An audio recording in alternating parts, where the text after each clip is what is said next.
దేవవరప్రసాద్ వెనకబడిన వర్గంలో పుట్టి పేదరికం పడగలో పెరిగి ఎంతో శ్రమించి ప్రభుత్వ ఉన్నతాధికారిగా ఎదిగిన దేవవరప్రసాద్ గారు ఎందరికో ఒక మహోన్నత స్ఫూర్తి.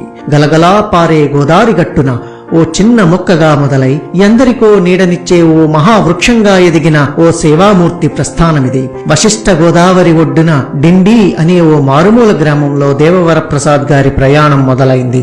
రామరాజులంక, శివకోటి ప్రభుత్వ పాఠశాలల్లో విద్యాభ్యాసం చేసి మల్కిపురం, రాజోలు, నర్సాపురం కళాశాలల్లో పై చదువులు అభ్యసించి ఆంధ్రా యూనివర్సిటీలో ఎంఎస్సి పూర్తి చేశారు. ఆ తరువాత ఎంతో కష్టపడి స్వయం కృషితో ఐఏఎస్ సాధించారు. అణగారిన వర్గం నుంచి ప్రభుత్వ ఉన్నతాధికారిగా ఎదిగి తెలుగు ప్రజల ప్రగతికి ఎనలేని కృషి చేసి రిటైర్ అయినారు. కలెక్టర్ గా లక్షలాది పేదల కన్నీళ్లు తుడిచిన ఆయన ఇప్పుడు కోట్లాది నిరుపేదలు, దళితుల తలరాతలు మార్చేందుకు సిద్ధమయ్యారు.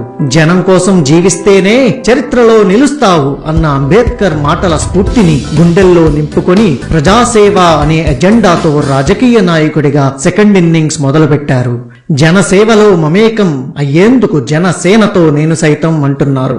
ఐఏఎస్లుగా అధికార దర్పం ప్రదర్శించే ఎంతో మంది మధ్య తమదైన కార్యదీక్షతో చెరగని ముద్ర వేసిన నిప్పు లాంటి అతి కొద్ది మంది అధికారులలో దేవవరప్రసాద్ గారు ముందు ఉంటారు. జాయింట్ కలెక్టర్, కమిషనర్, కార్యదర్శి వంటి వివిధ హోదాల్లో తెలుగువారి అభ్యున్నతికి సర్వదా శ్రమించారు.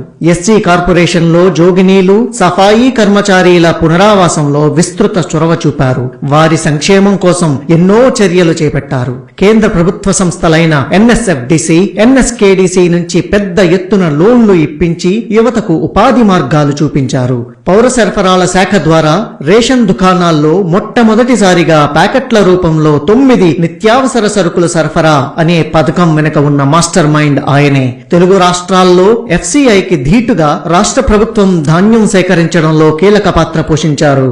చంద్రన్న బీమా పథకాన్ని రూపొందించి 3 లక్షల మంది కార్మికుల కుటుంబాలకు అక్షరాల 3,000 కోట్ల రూపాయలు అందించేలా ఆలోచన చేసిన ఘనత దేవవరప్రసాద్ గారిది. ఈ అద్భుత పథకాల అమలు ద్వారా దేశంలోనే ఆయన ఒక రోల్ మోడల్ గా నిలిచారు. కానీ ఇవేవి ఆయన మనసుకు పూర్తి తృప్తిని ఇవ్వలేదు. గుండెల నిండా ఉన్న అంబేద్కర్ భావజాలం సమాజానికి ఇంకా ఏదో చేయాలని తప్పించింది.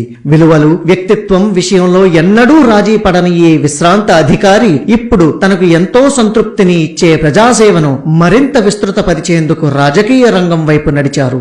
జనహితమే తన హితమనే అభ్యుదయ భావజాలం ఉన్న పవన్ కళ్యాణ్ గారి వైపు ఆటోమేటిక్ గా అడుగులు పడ్డాయి. ఆయన ఐఏఎస్ గా రిటైర్ అయ్యారు కానీ సేవాభావం నుంచి కాదు. అమ్మతో ఉండేది పేగుబంధం, పుట్టిన ఊరితో ఉండేది వేరుబంధం. ఆ మూలాలను వెతుక్కుంటూ తనను ఇంతటి వాడిని చేసిన రాజోలుకు పవన్ కళ్యాణ్ గారి మార్గదర్శకత్వంలో సేవలందించాలని ఆయన సంకల్పం తీసుకున్నారు.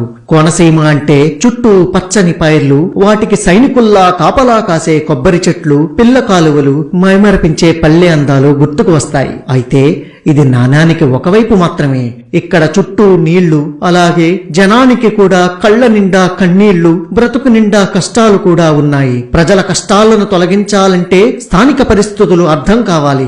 ఏం చేస్తే వారి బాధలు తీర్చవచ్చో తెలిసి ఉండాలి. ఈ విషయాలపై ఇక్కడే పుట్టి పెరిగి ఐఏఎస్ గా పనిచేసిన దేవవరప్రసాద్ గారికి సంపూర్ణ అవగాహన ఉంది. కోనసీమలోని ఎస్సీల అభివృద్ధికి కృషి చేయడానికి, వారి సమస్యలు తీర్చడానికి వరప్రసాద్ గారు బలంగా నిలబడ్డారు. గల్ఫ్ దేశాల్లో పనిచేస్తున్న ఇక్కడి కార్మికుల, చిరుద్యోగుల సంక్షేమానికి నేనున్నా అంటూ భరోసా ఇస్తున్నారు. కోనసీమ వాసుల చిరకాల కోరిక అయిన రైలు ప్రాజెక్టును, సఖినేటిపల్లి బ్రిడ్జు ప్రాజెక్టును పూర్తి చేయాలని దృఢ సంకల్పంతో ఉన్నారు. అలాగే రోడ్లు, కాలువలు, ఏటిగట్లు బాగు చేయాలని ఆయన నిశ్చయించుకున్నారు.